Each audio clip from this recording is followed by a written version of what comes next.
Mon nom, c'est Daniel Constantino. Je suis le directeur général et artistique de Galileo, qui est un orchestre qui a sa maison sociale, ou enfin sa raison sociale en Vaudreuil-Soulanges, à Pincourt. Donc, voilà.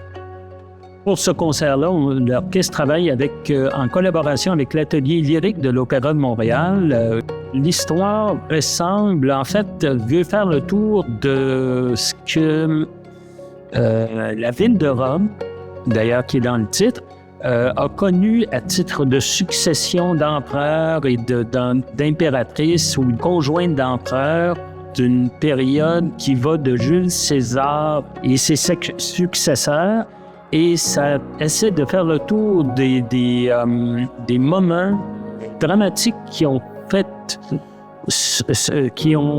se sont succédés avec ces empereurs-là. Alors donc, on parle ici de moments dramatiques ou tragiques, comme par exemple des assassinats ou des drames de cet ordre-là, mixés avec des périodes qui relatent les relations amoureuses de ces empereurs-là. Ça va jusqu'à Cléopâtre et Marc-Antoine, et ça passe par un peu tous ces grands personnages-là historiques de l'Antiquité. À l'époque baroque, les compositeurs s'intéressaient énormément à ces histoires-là. On venait de découvrir un petit peu des documents qui appartenaient à l'Antiquité, les auteurs antiques.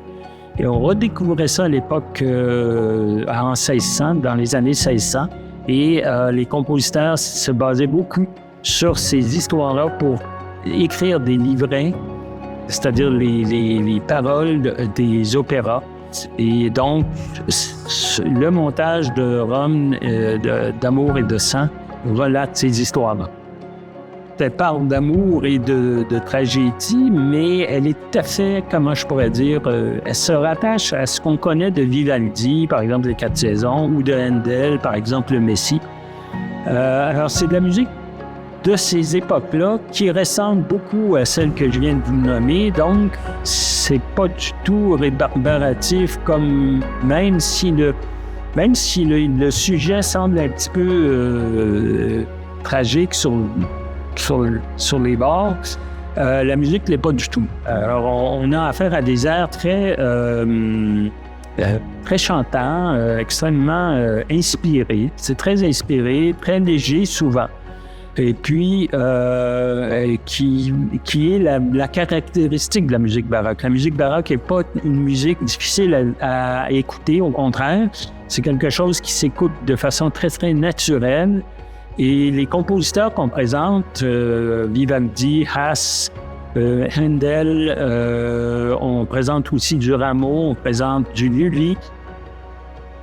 C'est vraiment de la musique qui est faite pour plaire à tout le monde. Alors donc, malgré les sujets un peu plus dramatiques ou tragiques, ça se digère extrêmement bien.